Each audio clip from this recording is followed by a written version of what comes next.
When we learn yoga, we learn that there are 10 bodies that we have. Of these 10 bodies, 3 of them are attributed to the mental faculties.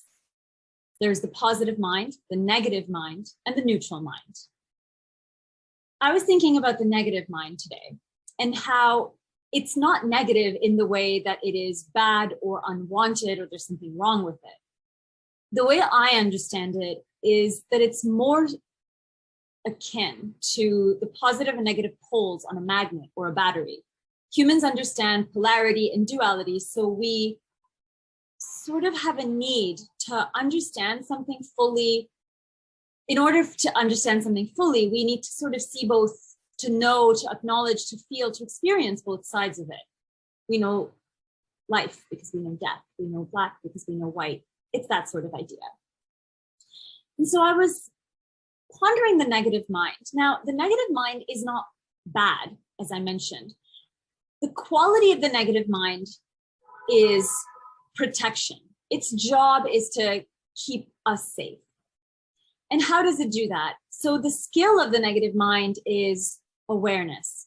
So our senses feed us information, and our negative mind will sort of look around and assess all of the possible things that could go wrong, I suppose. Now, there is a benefit to this, and it is important to have a strong, healthy relationship with our negative mind. Where I think we get into trouble is when we sort of get stuck there. We forget that we have other bodies and other faculties of the mind, and we start coming from the negative mind. We start making decisions from there. We start living from there. So for example, if you were walking at night on some street or down some alleyway and someone started following you and you started feeling a little bit uncomfortable, that to me perhaps would be your negative mind telling you something isn't right about this environment, about whatever is happening here. So then our brains will take that information and then choose perhaps a more crowded path or call a taxi or something like that. That to me is a healthy dynamic use of the information that the negative mind is processing, because again, its goal is to keep us safe. And that's awesome. The problem is if then when we get home, we decide that the city is a terrifying, scary place. And we continue to live for many days, weeks, months with that as our truth.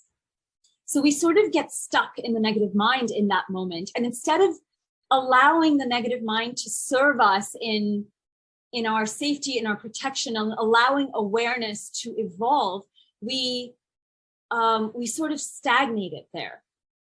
And this is sort of where, if you're used to any type of trauma work or trauma release therapy, big and small things, this is sort of what it starts to do. It starts to look at where you consciously and unconsciously hold patterns of unsafety in your being. And it starts to release that, because it is not a great feeling to walk around all day in your city, in your world, terrified, right? That wreaks havoc in your nervous system. It weakens your sense of self. It decimates any type of trust you have within the internal environment, like what is within your body, and the external environment. And that trust gets mirrored with other relationships and other people. And then you start becoming mistrustful of your entire environment.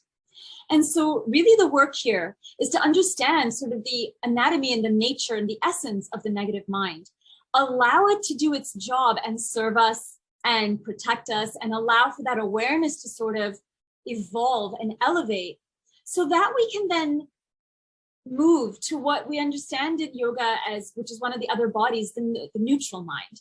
The neutral mind is that meditative mind. So we have the negative mind that's around protection and awareness. We have the positive mind. Here is our optimism and our play and our manifesting. And while that's all great, we're not meant to permanently be any one way. There's a time for the negative mind. There's a time for the positive mind, and we sort of flow between both, right? Like you don't want to be in your full positive mind 2 minutes before you're about to go to bed, right? That's kind of like, it's an awkward time. And so really in the whole practice of yoga is returning us to our union of body, mind, soul, spirit, a space of alignment within all our 10 bodies.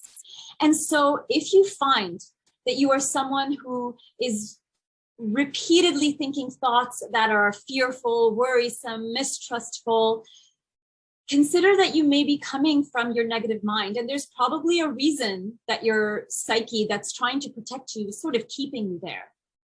And allow yourself to breathe into that moment, because what you're trying to do is making pathways to move out of that space. And maybe you're going to move out of the negative mind directly into the neutral, the meditative mind, or you're going to move out of the negative mind into the positive mind, and then find your way back to the neutral meditative mind.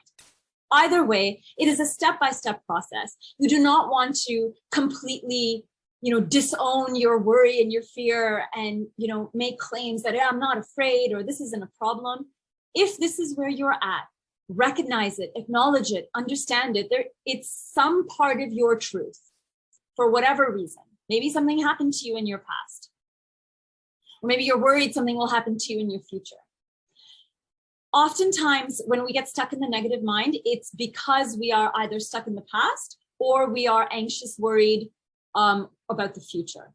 And so the return to presence, which is the whole practice of yoga, through pranayama, through kriyas, through breath work, through asanas, is simply that, right? We are returning to the present moment. And from this present moment, we can breathe, we can take our next step, we can change asanas.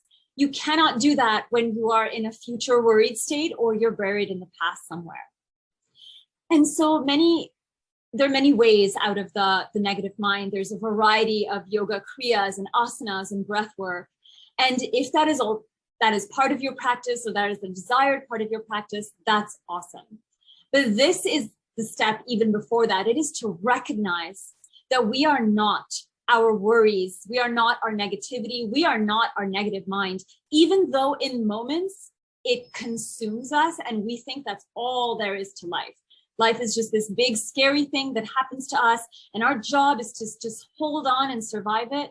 It sounds a little dramatic when I say it like that, but unconsciously, a lot of us are presently or have been holding to that pattern.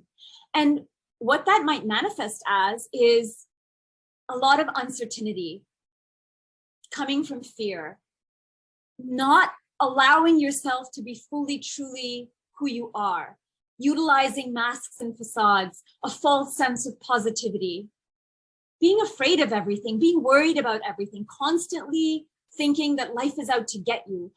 If someone presents you with an interesting new situation, you will be the person in the room that finds all the problems with it. Those are some of the traits of imbalance that comes from being in the negative mind too long. And again, the negative mind is not a bad thing.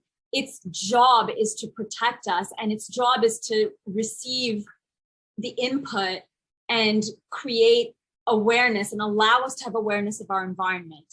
But staying in it too long is where the damage normally happens.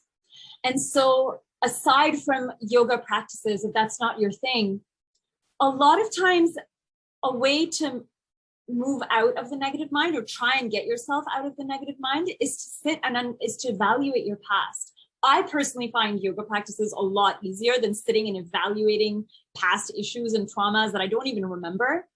But there's 1,000 different ways to do things. Almost every practice from different parts of the world has a medicine. Whether you follow Buddhism, whether you even like old Christianity practices, prayers, meditation. There's every part of the world has its medicine.